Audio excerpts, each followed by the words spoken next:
అందరికీ నమస్కారం. సామాన్య ప్రజలకు అందుబాటులో సిఎంఆర్ఎఫ్. సో సిఎంఆర్ఎఫ్ ఫండ్ను ఉపయోగించడంలో లింగోజిగూడ కార్పొరేటర్ రాజశేఖర్ రెడ్డి గారు మరింత కృషి చేస్తున్నారని చెప్పాలి. ఈరోజు ముఖ్యంగా నాగేశ్వర్ గౌడ్ అనే వ్యక్తికి ఎల్బీ నగర్లో లెగ్ ట్రీట్మెంట్ తీసుకున్న అతనికి దాదాపుగా 42,000 రూపాయలను సిఎంఆర్ఎఫ్ కింద అందివ్వడం జరిగింది.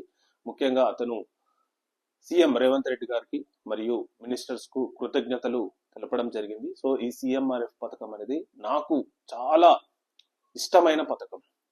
సో ఎన్ని పథకాలున్నా సిఎంఆర్ఎఫ్ అనేది చాలా ఆపదలో ఉన్న వ్యక్తులకు, హాస్పిటల్స్ లో ఉన్న వ్యక్తులకు ఇది చాలా ఉపయోగపడుతుంది. సో దీన్ని మరింత ఉపయోగించుకోవాలి. నిజంగా రాజశేఖర్ రెడ్డి గారికి మరింత ధన్యవాదాలు. ఎందుకంటే అక్కడున్న ప్రజలకు ఈ విధంగా సేవ చేయడం అనేది నిజంగా అతనికి అభినందనీయం అని చెప్పాలి. Thank you.